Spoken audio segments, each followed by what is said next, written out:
Alright guys, we are back. Skype, you're still muted real quickly. I'm going to throw the intro, then we're going to talk about the barn video leaks.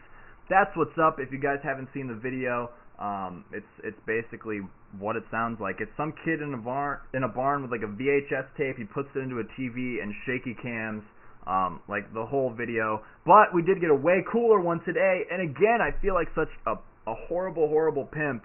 But halocouncil.com, if you want to see it, it's there. Ray's got it, right? So, without further ado, we're going to bring their volumes back up, and we're going to talk about the barn video. Alright? Yeah, I'll start with Ray. Ray, what did you see in the video that you liked, disliked, loved, hated? Talk about it. Well, what I could make out of the Blair Witch video was that it was weird. Like, you could kind of see what was going on, but we did finally get footage of the sword. What else did we get? We also got did we get the BR? In the newest one we did. The newest one we did, yeah. And we got some of the we got a lot of the BR, I think, in the first one. Yeah, that one. We also got the rocket launcher finally. Yeah. They haven't really technically said anything about that. Yeah. What I've heard. So it's nice to see that's back. And I don't know, from what we can make out, the game looked like it flowed well. And it's, what, 6 months old now? 6, 7 months, so that's not bad. I can't wait to see what we got next week from E3. Yeah, some actual, like, high-res stuff. It's going to be sick. Maybe we'll see it armor ability. And people that are complaining about the barn video realize they're purposely doing that because they don't want to get caught, and they are kind of doing the community a favor by giving it out for us hardcore Halo fans to look at, for us to get excited about the game. Yeah. So basically, they're trying to give us as much information they can with as little information that 343 can look at and punish them. They just don't want to get caught. Yeah. Yeah. So it's pretty cool. Molly, did you get a chance to watch it? If not, I can run through my list and then we can talk some more about it. I watched the new video. I haven't watched the barn video yet. Tell us about the new video. Behind. It's fresh in your mind. Tell us about the new one. What I was saying is I like it kind of looked like was it a pistol? It looks kind of like a pistol, but then it's a rocket pistol. Yeah, that's what I was like. What is that? Because that looks pretty sweet. I want to talk about that. Ray, talk about it, and then I'll give my theories. Yeah, people first saw it in the E3 trailer last year, and we haven't heard much from it since, but people are saying it's maybe Noob 2, or not Noob 2, but it's a grenade launcher. Yeah, the grenade launcher from Halo Reach, so could that be replacing it, and how will it work? I couldn't really make out in the video what happened. He shot it forward, and looked to his right, then shot it again. Could you make anything out, Frank, from that? Yeah, so my theory on what it is, think of it almost like detonated mines that he was setting off. So it's sort of like the Dead Man's Trigger mechanic with the grenade launcher, if you're familiar with that. If you're not, I'll give a brief, probably poorly done explanation. So when you fire the grenade launcher in Halo Reach, if you hold down the trigger, the actual ball of grenade that you shoot out won't explode until you release the trigger again. So my guess is that this gun functions in a similar way to that trigger, where you can fire a few shots out in different spaces, say like around an objective or around maybe a spawn point or something, and then if you release the trigger or press a different bumper or via some mechanic of the gun, you'll be able to then detonate those charges you placed. And I don't know how old school or Frank is, at least, with the games, but I remember having fun on GoldenEye with the proximity mines and different kinds running around the facility, so I could see some pretty fun game types from that, from stupid, like, for fun kind of bullshit with friends. Yeah. I was looking at it, like, trying to figure out, like, it almost looked like it boomeranged around, kind of like, I mean, I don't know if, like, maybe if you, like, hold the trigger and then, like, flip your joystick or something, if you can, change the direction of the mine or whatever in the air, but it kind of looked like that. I was trying to see it closely. It was really interesting. Yeah. Did you see that? Did it look like it circled around? I'll have to double check. Did you guys see also, when he shot it, like, something to the left kind of opened up, kind of like a data pad? I don't know what. Something came out. Maybe that's from when the missile projected, but kind of like a wing So I don't know what's going on there. So maybe that could hint towards it. Yeah, sorry, I was typing something in chat, but Oh, no problem. yeah, it looks like he's able to like fire multiple shots without detonating anything, and that's what leads me to the proximity mine thing. But if it's like a boomerang or something you can control, that's really interesting too. It's definitely something I hope they show at E3. I think they will, and at least the I don't pros. know, maybe. Yeah. Go ahead, Molly. Yeah. Oh, I was thinking like maybe it was like something else that caught my eye, just like on the video that was like part of the map. But it's kind of hard to tell without the low res. Yeah, but definitely something I want to see more of. And I think it's definitely something that'll change the way the game's played. Because I mean, we get this info of like auto sentries, which is crazy. That's an armor ability. You can put down an automated turret. So I would expect Halo 4 to have a lot more. Borderlands. Yeah, I think it'll have a lot more area of effect type scenarios. So I'm guessing one of the fourth grenade types is an EMP to disable those turrets. That's just throwing it out there. And plus, I'm not against the auto turret, the whole idea. I mean, maybe in 4v4, but something like big team battle, you throw that up in front of your flag and go and try and get the turrets. I mean, pretty cool. I mean, I don't see it being in competitive play, obviously, but I mean, it's a new thing. We should try it out. Who knows? Yeah, like definitely, leave it in. Don't.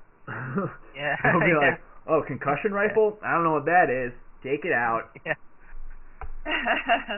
Shout outs to the competitive community, whatever that means. Those little nerds. No, I'm kidding. No, like. It's all right. not a DMR sniper. Out. Get out of here. There's only room for 2 guns in this town. Okay, I have to say, because we're talking about this, so competitive and casual. If by definition, I'm gonna sound like Boss Nasty. By definition, if you're if you're playing Reach online against people, that's a competition. You're being a competitive player. Now, whether or not you care if you win or lose is a different thing. But by definition, you're all competing. It's not by playlist whether or not you're a competitive player, right? That's cooperative mode. That's cooperative mode. Yeah. They added scoring to campaign for co-op so that you could be competitive. Okay? In your scoring, that's like by definition you're competing, man. Like no hate, but if you care if you win or lose, if you don't care if you lose, maybe you're strictly casual. But if you're going into online mode and playing against people, it doesn't matter who wins or loses, then why do we keep score? Like we're keeping score, right? It's so that the people who care if they win can rub it in your face or something. I don't know. For example, my friends, they don't like MLG, they don't play it, and the only playlist they do play on Halo Reach is the arena. And I asked them, why do you guys keep playing this? Because I'm not a big fan, honestly. There's tons of Forge maps, but it's not for me. And they said just because of their arena ranking system. So even these guys, they get on once a week and they just play arena because of the rank. So it's not. It's not like black and white, like competitive, casual. I think that's the biggest point I want to make. Casuals play competitive too. That's the thing. Casuals play competitively too. If you're playing to win, if you're keeping score, that's competitive. Yeah, I agree. Oh, sorry, Frank. No, I was just gonna say, man, it's kind of to me it feels pointless to argue. Like you're playing Reach, or you're playing Halo. You play it because you like the game. Some people are voicing their opinions. The casual community wants dual swords. Cool. The casual community, whatever that means, right? That's just a dude who likes Halo who wants dual swords. And a competitive is just a dude who likes Halo who wants the option to toggle bloom. It's not like you versus me, right? It's not like I'm competitive, you're casual, you suck. This is what I love Halo. So this is what I want in the game. Period. I feel like. And plus, when casual people complain about the competitive people, like you gotta look at it. Competitive people really care about Halo. It's their game. for some people like me. Yeah. Like, it's the game I come on, and if I can put any input in to help dictate it, that helps my community and my people, I don't see what's wrong with that if it doesn't affect you guys in any way, and maybe even enhances yours. Right. No. Yeah, you have to separate like a competitive mindset from competitive settings. I think like pretty much anyone who plays, like even the casual playlist, have like a lot of them have a competitive mindset. They may not know crap about settings. They'll play what you give them because that's what they have. Like they'll play what the developer gives them. So if the developer gives them like core good settings, they're not going to know the difference. But like the quote unquote competitive players that are more informed will know the difference. So why not like play to the highest, you know, level, like highest denominator? Why I don't know, like try to appeal to the lowest common denominator? Why not set the bar high to start with, and then you'll please the people that, you know, don't really care about settings too. And I don't think this is a difficult concept. And to be fair too, Halo Reach is probably the least competitive Halo game, and what is it? It's 6 on the XPL list, and there's no rankings. And does that dictate why people get on to play Halo to begin with? They like the idea of ranking and competing against other people? Yeah. So have we learned from Reach? I don't know. It's weirdish. It deserves its own, you know, to be fleshed out. But I think what I'm going to end on, and then we're going to move on and actually talk about the videos, is I don't think any one community is trying to ruin the Halo experience for the other. The casual community is not trying to ruin the competitive mindset. They're not trying to make the game strictly about fun. And the competitive community is not trying to make the game no fun, right? And I think another thing that most people that come from competitive, I would say maybe 99% came from casual gaming. That's how they got into it. Me, I hopped into free-for-all and big team battle in Halo 2. That's what I did. Yeah. And I found out about MLG. I still play those playlists till this day, so I just don't see why we are looked down to somewhat. Well, I think there's like, I mean, you have like the ultra-competitive, like the people that probably like the highest level in MLG, they want the most hardcore settings. And then you have like the people that are essentially the furries on the Waypoint forums and like will only play like with the elite model basically. And then you have the people who I consider casual that play default Slayer, and they want their default Slayer playlist to not be gimmicky. Maybe there's radar, so it's not quite so hardcore, but like the core mechanics should not be gimmicky. Yeah, there should be a solid foundation to that, and you can throw like extra variety of stuff in there as long as there's a strong counter to it, as long as it all balances out. But I think casual players still want quote unquote competitive settings. Like, don't make it gimmicky. And people in the chat are saying, well, MLG people can get a bad name. Well, if you look at any group or organization, there's always going to be assholes. There's no denying that. So this is so like 2000. What would it be, Frank? 2006 MLG is so bad mentality. Like I would say like 2000. Yeah, the best thing you can do is if you're an MLG, say good game and so on, and promote a positive image for us competitive gamers if you are one, because we aren't as strong as we used to be, and we can only work on it. Yeah. All right. Cool. We're gonna do a whole show about that. I feel like so. Good. Oh, we will. Good warm up. Now let's talk about the video a little more. Sure. We're gonna skip down a few because whatever. At 6:55 in the barn video, ordnance drops are selectable via the D-pad after a kill, and it literally pops up like right under your shield in the middle of the screen.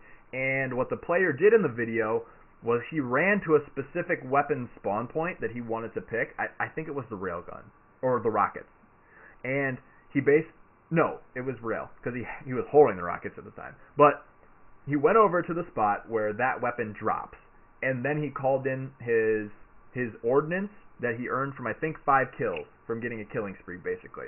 And he was in that, he was like staring at the weapon, he called it in, bam, that's like right in front of him. So he could either, you know, take it and use it, or like bait people to come get it and get kills with that rocket launcher he had.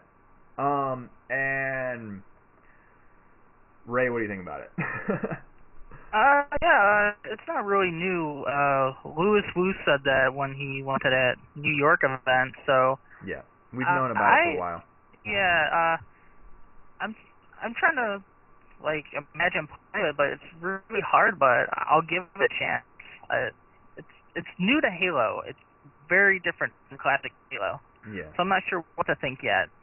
I mean, Reach has ordnance drops. You know, if anybody plays Invasion, they know. Yeah, Invasion, that... Yeah. I'm trying to understand the idea behind it. Like, are they trying to nerf the people that time power weapons? But if you play Halo and you're good, you're gonna get the power weapons. So why are we dropping it? That's the only thing I'm not following through on. Well, now if you're good, you're gonna get more power weapons. So I could argue that this is gonna make good players better. I mean, I don't know. Like, people are freaking out about this whole ordnance thing, the random weapon spawns, this and that, and now I would say that killing someone in Halo, it takes a different skill set than getting, say, a kill streak in Call of Duty. You've got to be aware, you've got to hit a lot more shots. It's a lot harder to get a killing spree than I feel like it is to get, say, a Predator missile in Call of Duty. And if you're going to reward players, that kind of harkens back to, like, the better, you know, getting better. So I'm not totally against it. Until I see that it's broken, I can't say that I hate it.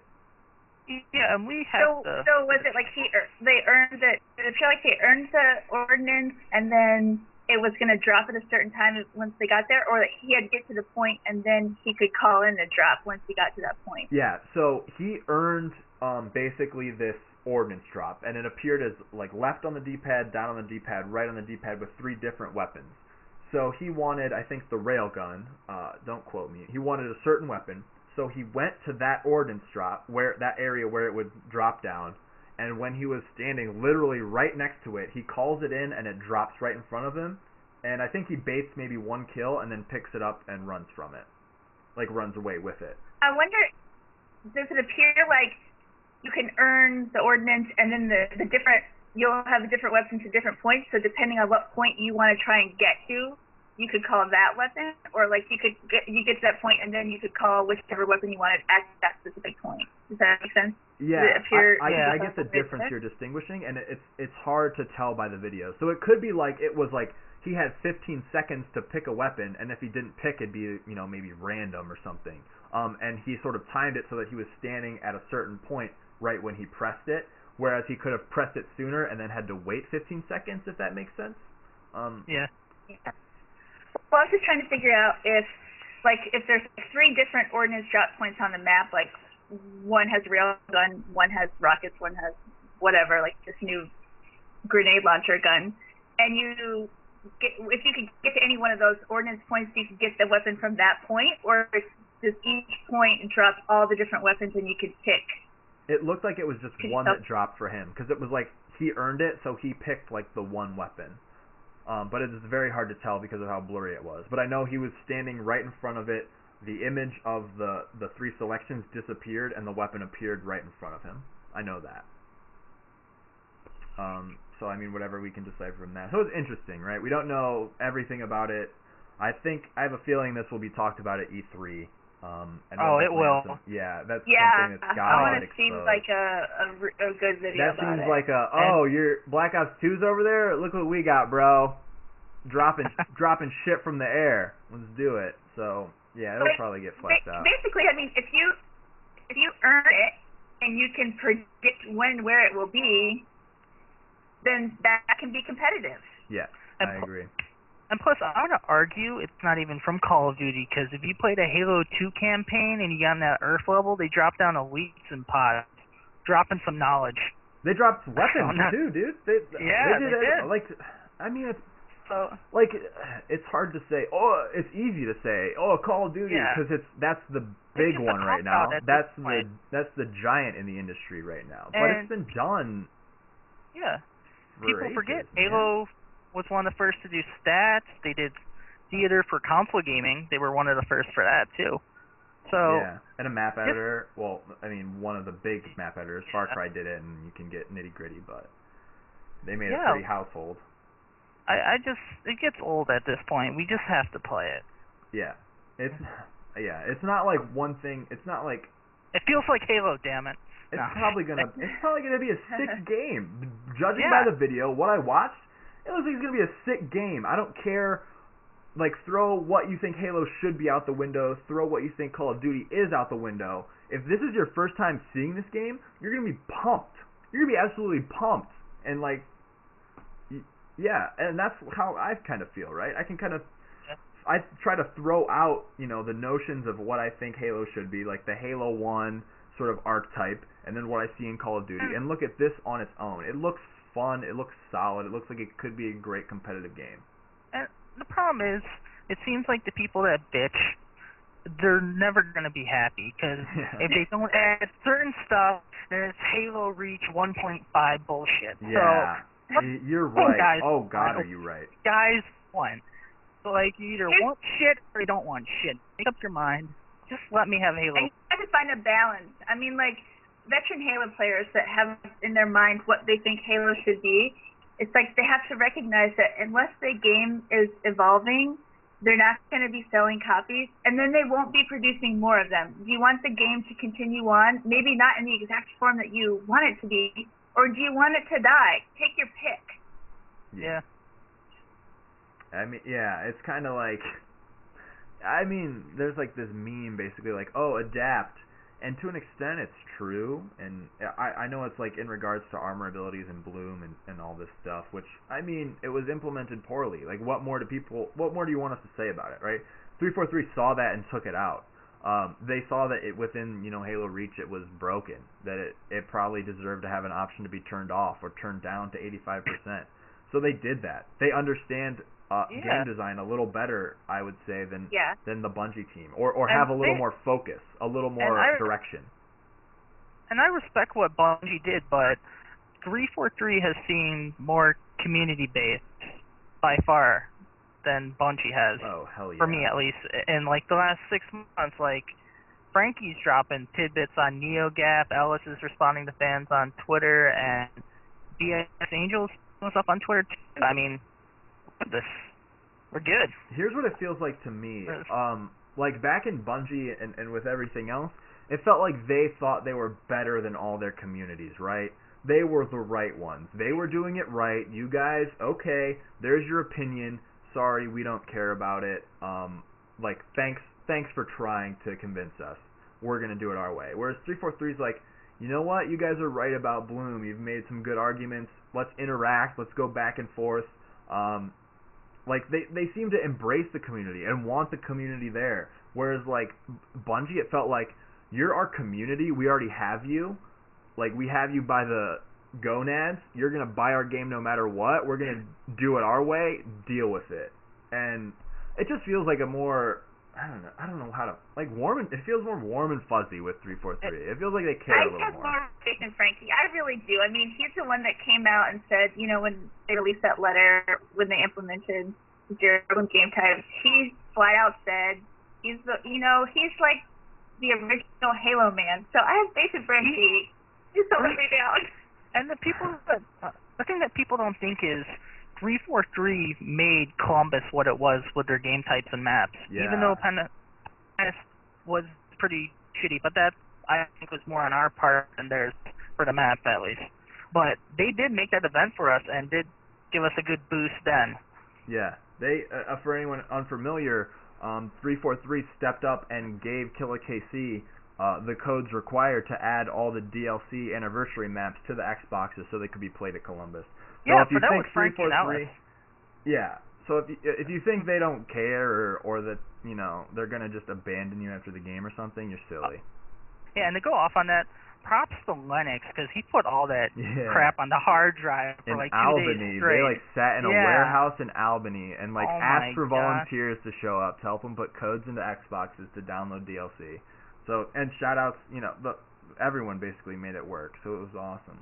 But we're gonna go back to the video real quick, just to touch on a few more things. The jump height looks about the height of Halo 3, but it looked like you came back down to the ground, a la Halo Reach. So it was much faster, like return. It was a high jump, but it wasn't a floaty jump, which I liked. And then I'll let you guys like go off on whatever you want to talk about. And one more point I want to bring up: the score during the kill cam was shown as 450 to 250 during what appeared to be just a standard Team Slayer game. So, Molly, do you want to talk on that real quick? Hit on any points, talk about whatever you saw in the video. Yeah, I noticed that too. The score was the big thing, and we've talked about this a little bit before in the past. The reward for kills that require greater skill to get, or how they're gonna do that point thing should be interesting, and how strategies would evolve from that. But I guess we'll see. Yeah, Ray, what do you think? I have to see how they're doing the points. Nothing has been said so far. Have they said anything about assist adding into that, or that was just purely speculation? Yeah, that's sort of us how piecing together videos of points. But to go off on the jump height, if you play Halo Reach pretty regularly and go back to Halo 3, you'll know the difference between the two games, because how sluggish Halo 3 is. So if they're gonna go off of how Halo Reach is and tweak the sprint so it's not so narrow per se when running, then I'm for it, because that's going to be great for us. As long as it flows better and makes the gameplay better, I'm happy. Yep, I agree. And we're gonna break real quick after this. So here's my theory on the points, and we'll end with this point. Those ordnance drops are probably like a summation of points. So say 50 points, you get a ordnance drop. So that's 5 kills if each kill's worth 10 points. Maybe assists are worth 5 points. So if you're someone who's being, more of a support player, not getting kills but doing damage, you could still earn an ordnance drop by helping your team with those assists. So I'm sure, E3, right? We'll get some answers there. We'll pay attention there. So we're going to take a quick break, guys. Again, we're going to go offline and online real quick. Don't freak out. We're going to come back, and our last and final segment, we're going to have E3 predictions, and I want you guys in the chat participating, because I'm going to try and pull some of your predictions, what you guys want to see there. So, again, we'll be right back. Hang tight, and we'll talk to you in a minute. Are you muted?